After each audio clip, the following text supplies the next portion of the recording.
I don't know if you've noticed when we chant the sutta, the analysis of the path, as we did last night, that the longest section is the one describing right concentration. It's the only section that talks about stages in the practice. And it gives a fairly detailed map of the different elements in each stage. The question is, how do we relate to the map? It's tempting to say, well, there's this ingredient, there's that ingredient, and so you pull the different ingredients together and hope that what you've got is a state of jhana, but it doesn't really work that way. It's like being told that durian tastes a little bit like garlic, a little bit like onions, a little bit like custard. It has a little bit of cyanide, a little bit of vitamin E. So you throw all those things together, thinking that you're going to get durian, but what you get is an inedible mess. If you want to get durian, you have to plant the seed. Here, the seed is the topic of the meditation. The topic, as the Buddha said, is the four establishings of mindfulness. For example, staying focused on the body in and of itself, ardent, alert, and mindful, putting aside greed and distress with reference to the world, that's the process you focus on. Once you've planted the seed and keep watering the seed, the tree will grow. When it's mature, the tree will start giving fruit. If you've planted the right seed, you're going to get the right fruit. So you don't have to go designing the fruit. You just have to be very careful to plant the right seed and care for it well. So focus on the breath in and of itself. As you're focusing on the breath, put aside any sensual passions. There's the phrase in the description of jhana, secluded from sensuality. Some people interpret that as meaning totally cut off from any input from the physical senses. Some interpret it as meaning secluded from sensual pleasures, so that you have to meditate in a place that's unpleasant or a place that's very boring. But neither of those interpretations is what the Buddha means. Sensuality, in his sense of the word, is your passion for your sensual thoughts and plans, the extent to which you love to obsess about those things. So in being secluded from sensuality, you're not trying to close off any contact with outside senses, and you're not trying to put yourself in a dull, boring place. You're trying to develop a more internal seclusion. If you see any sensual passion coming up, you sidestep it, you put it aside. Right here is where the analysis of the body into different parts comes in handy. If there's anything in the body that's got you lusting for it, you can think about all the other disgusting things right next to it in the body.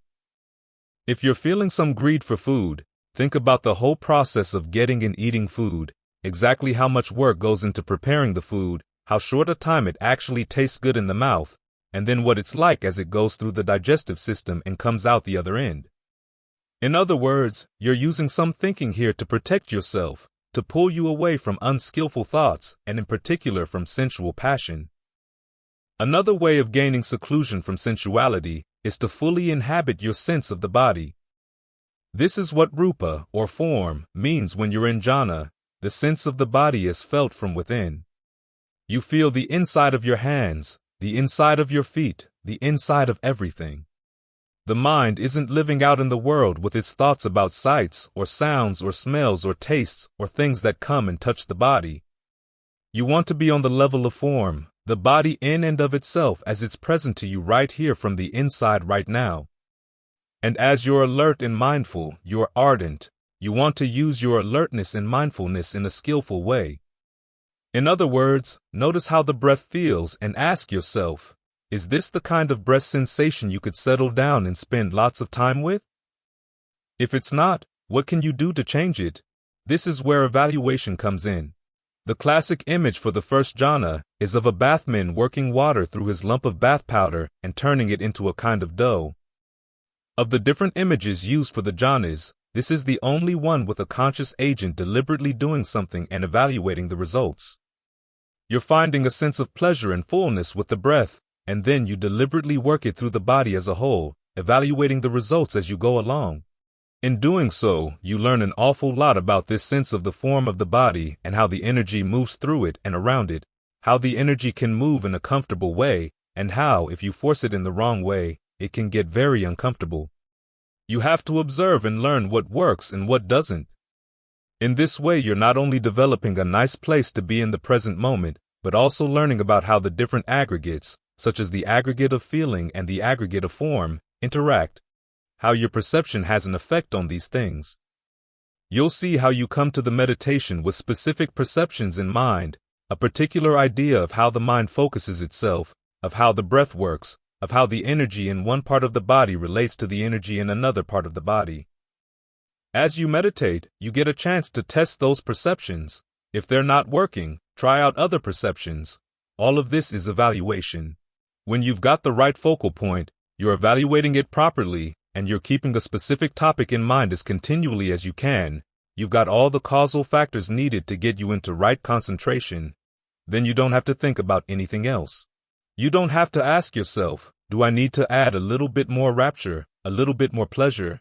If you've got the causes right, the results will come on their own. The rapture and pleasure are results. If you aren't getting the right results, focus back on the causes, which are directed thought, evaluation, and singleness of preoccupation. When these are right, the pleasure will come as a sense of ease, whereas the rapture can come in many different forms. In some cases, it's simply a sense of refreshment, of lightness or fullness in the body. Other times it's more intense, a sense of thrill running through the body, or your hair standing on end. Again, your main concern is to stick with the causes. You don't want to go out redesigning the fruit, painting the fruit, squeezing the fruit, or pulling on it. Focus on the causes, and the fruit will mature on its own.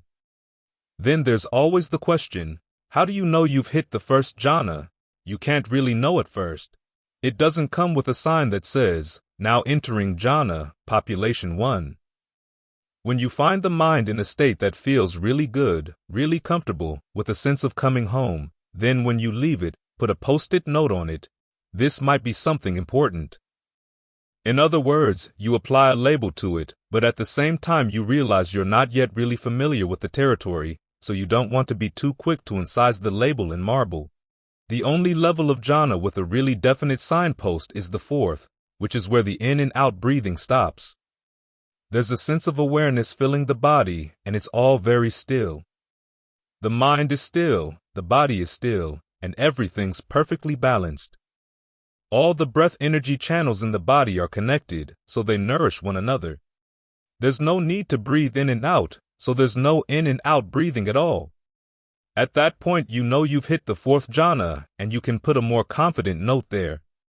Then you can look back at the various stages you've been through, and you might have to rearrange the notes a little bit. Or you find that you've taken more than 4 steps coming in. There are passages in the canon that talk about 5 stages in jhana practice, others that talk about 3.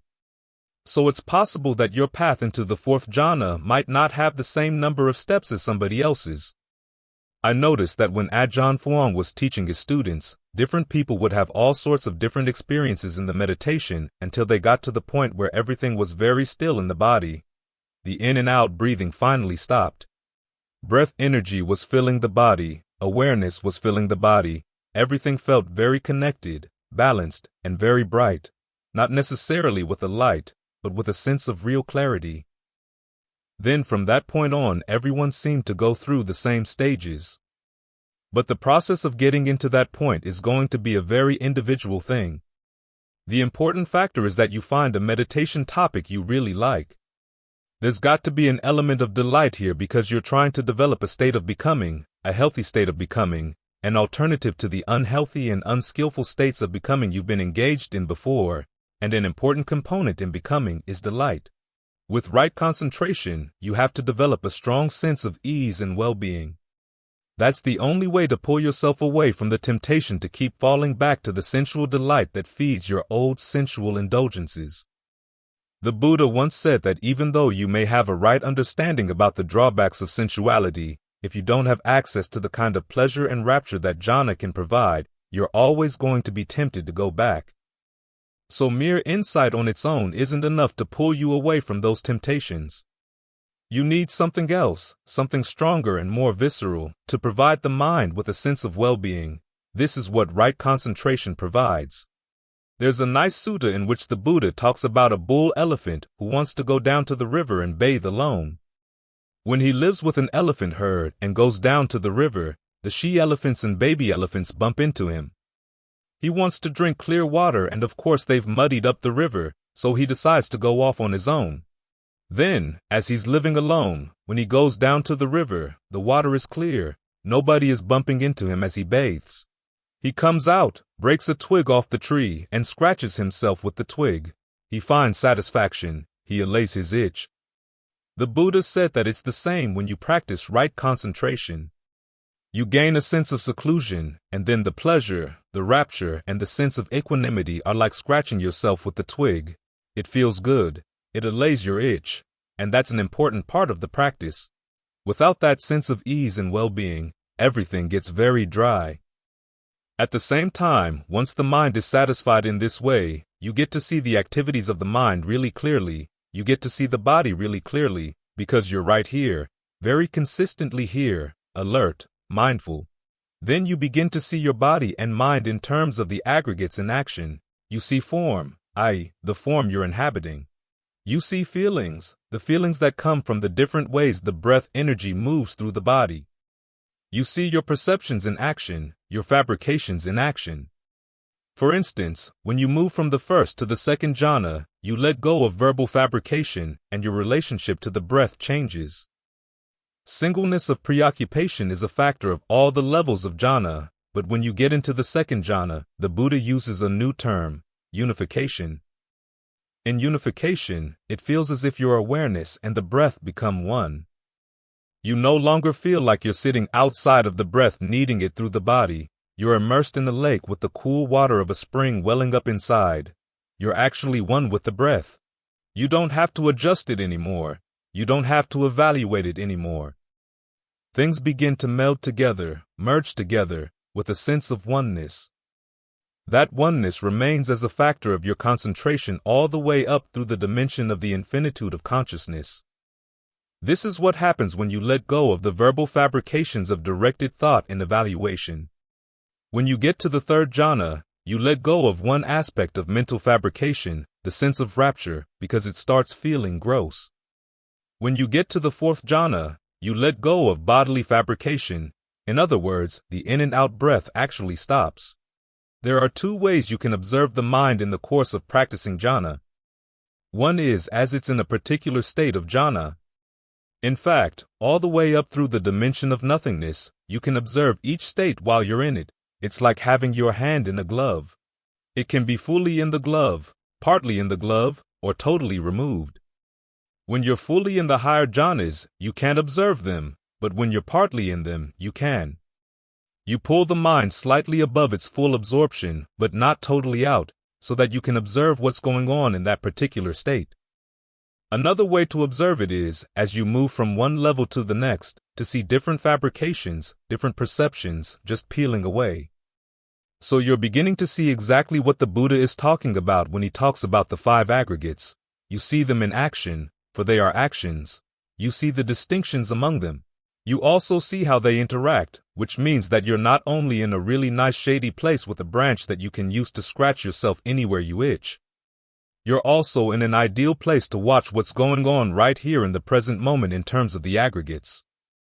This allows you to start looking at things in and of themselves as they come into being right here, right now. This is why right concentration is the heart of the path. It's the first element of the path that the Buddha discovered. You probably know the story.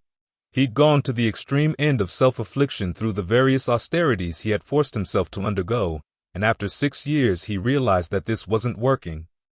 In spite of all his investment in that particular path, he had the good sense and the humility to realize that there must be another way. So at that point he hearkened back to the time when he was a child and had entered the first jhana while sitting under a tree. The question arose in his mind, could this be the path? And he said, yes, this is the path. So right concentration is the factor that he first realized was part of the path.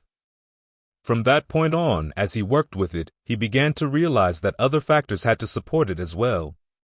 But right concentration is the central one, the one you can't do without.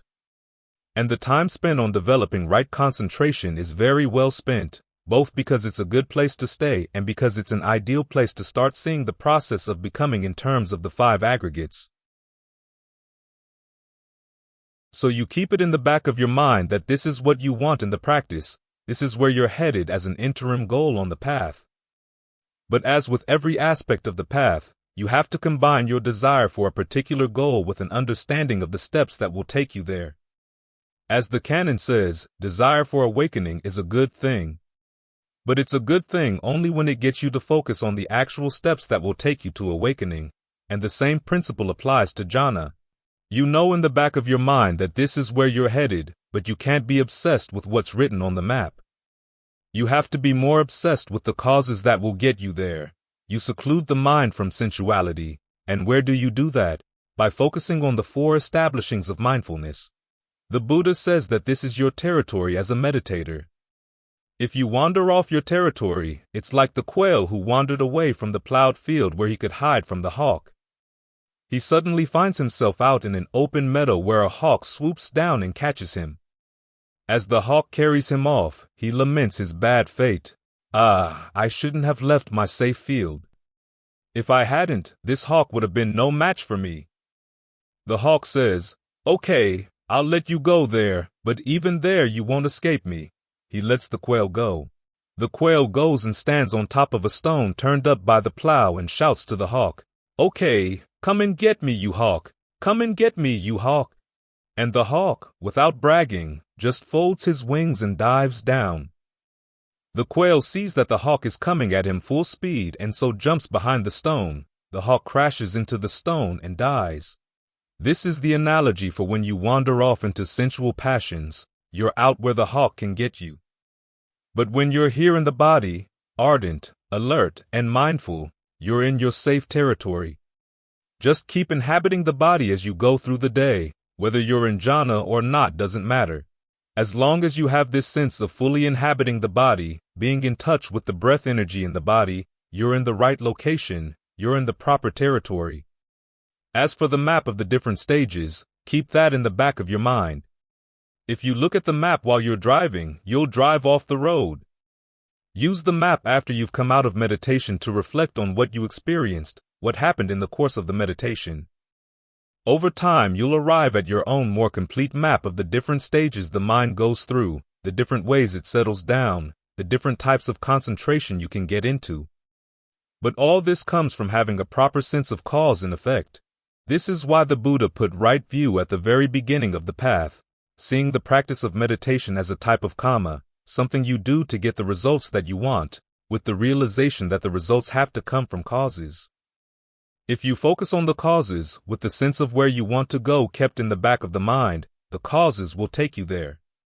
In this case, it's not done by focusing on your memory of what was stated in the texts about jhana.